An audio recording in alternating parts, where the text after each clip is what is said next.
Welcome to the Slop Temple. We pray this video helps. In this video, I will explain how to cook sole fish in the oven. First, preheat your oven to a steady 400 degrees Fahrenheit or 200 degrees Celsius. While the oven heats, gently pat your sole fillets completely dry with paper towels. This crucial step helps achieve a beautiful, even cook. Then, lightly grease your chosen baking dish with a touch of olive oil or melted butter, preparing it for the fish. Now, let's add some flavor. Season both sides of your sole fillets generously with salt, freshly ground black pepper, and any herbs you love, like dill or parsley. Arrange the seasoned fillets in a single layer within your greased baking dish, ensuring they don't overlap.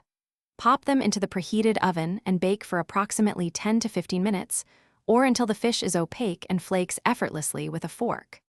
To truly elevate your oven-baked sole, a few simple additions make a big difference.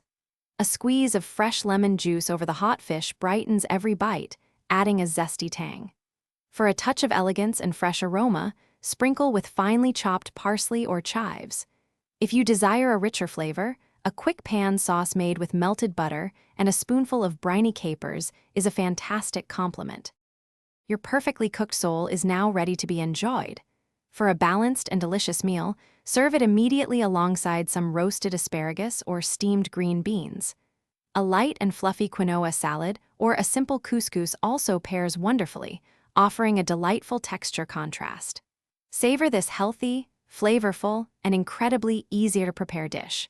It's a fantastic option for any day of the week. Thanks for watching. Consider subscribing if we helped you.